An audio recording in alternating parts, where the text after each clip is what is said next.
Hi friends, it's me. I feel like I have some sharing to do. I hope that before you watch this video, you read the caption. It gives a bit more details of where I've been, what my life has really looked like the last month or so. I wanted to share with you my newest arm accessory, which is this, my pick line. It is something that I am going to have for a while. I know that you know that I know that it's there. When I was really young, I went through this phase where I decided I was going to stop taking my vitamins and medications and things like that because I was convinced, why am I going to take them if I am just going to get sick all over again? So I would hide them. And let me tell you, if you're a visually impaired kid and you think that you're hiding them, you're not. It's very obvious and you will be caught. But I will say that right now I feel like I am going through the adult phase of that. As you guys know, well, at least from what I have shared, I've been dealing with a lot of health issues all of 2024 and even now a lot more. I have quietly been slipping back into that mindset of why am I going to take medicines if I'm just going to keep getting sick. You know, looking back as an adult now, I now realize that I'm only prolonging not wanting to be sick, because what I'm essentially doing by not taking my medications or not going to the doctor or waiting until the last minute to go to the emergency room or waiting until a friend or a family member convinces me to go because I don't want to be there that badly.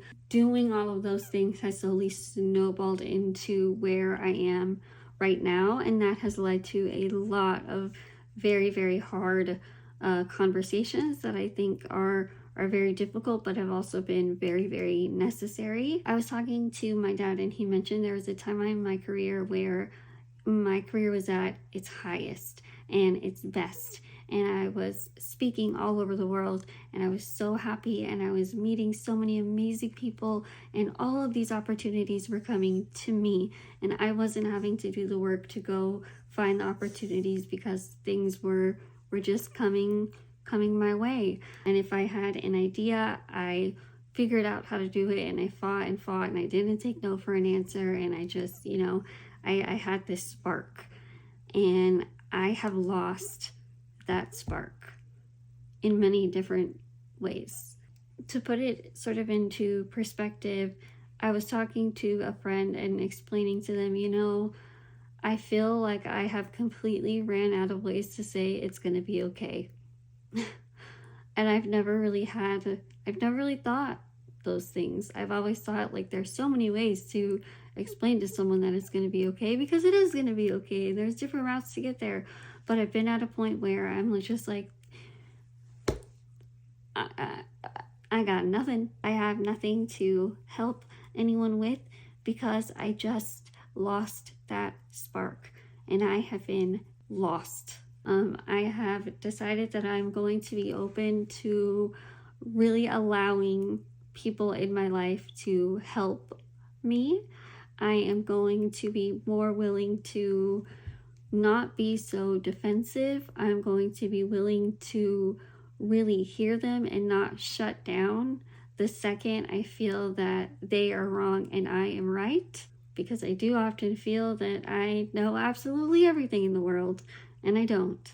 And whenever I feel like someone isn't listening or understanding, I just shut down, and that turns into anger and bitterness and resentment, and just turns into this whole nasty thing that doesn't even really need to happen to begin with. I am also going to commit to starting therapy, and I have had and found 900 million excuses and reasons as to why I'm not going to do it, why I don't need to do it right now, why I can just talk myself out of things, and it's time for me to really look in the mirror figuratively and just say, girl, you need someone to talk to.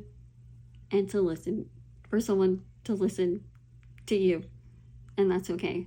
And so I am going to be doing that, and it feels like a very big step for me. It's just now me saying I'm ready to do the work. Experience sitting in the darkness, which sounds dramatic, and I know it sounds crazy, but I need to sit in the darkness of fear and insecurity and all of the hard things, and I need to be able to stay in it until I'm able to find a way to turn on that light in that room again on my own, no matter how long it takes. And I do not want to sit in that room, in that darkness, that dark space, and just find an easy way out to turn on the switch again and walk out with nothing. Because my plan in sitting in all of the good and all of the bad is taking all of the lessons with me, learning them, soaking them in to where they're a part of me, so I'm able to walk out with them, versus finding the easy way out and saying, oh, okay, I'm all better, I'm gonna go out now, bye, and leave empty-handed. I need to leave with something. I will end with this quick little story. My family and I have been really praying for a very specific doctor to find me, because we have been having a lot of trouble with doctors recently, and we have just praying for God to send us this one doctor who is heaven sent, and who's that person. And so there was a doctor that came into my room. The second she walked in, I knew it was her. And she walked in with this gorgeous smile and eagerness and just sense about herself of just like comfort. And she said, I was reading your chart and I decided I wanted to come in here and look you in the eyes and just hear your story from you. And the whole conversation was just chef's kiss, amazing. I told her, I feel like I'm listening to you, but I feel like I'm smiling at you, like I have a crush on you, because I'm just so thankful, and you're giving me so much hope right now, and hope that we desperately needed with my health. So when she was getting ready to leave, she says, I heard you mention about speaking. What is it that you do? And I said, oh, I'm a motivational speaker. So she said, I want to leave you with this. She said, what you do when you go out and you are speaking to people, oh, makes me emotional. She said, you are doing God's will, and you are going out and you are finding the people that He needs you to talk to and to help. And she said, but here's the thing, you have been God's tool to go out and help people, and right now the tables have turned. He's the one now bringing the people that need to speak life into you. He's now bringing the people that you need to help you. It makes me so emotional because life has just been so heavy for so many people, and for myself. And I think one thing that I'm working on is not invalidating how I'm feeling, because instantly I right now I want to say how bad I feel, and I want to say, but people's homes have burned down and they've lost everything, and I'm learning to be able to say, this is how I feel, and it's still valid no matter the amount of trauma or pain that it brings. But that small reminder of it's okay that you now are the one needing help. And I feel as though now I'm finally ready to accept it. And she reminded me that needing help doesn't make you any weaker of a person. And I'm repeating that because I know I have purposefully been posting that a lot lately in videos or caption. If you need help, it doesn't make you less than. And I think honestly I've been posting that because I don't believe it. I haven't believed it in a while. And I think I have in a way been repeating it and sharing that because I knew if I continue to say it out loud, that because I need help doesn't make me weaker. One day I'm going to believe it. And I think I finally believe it.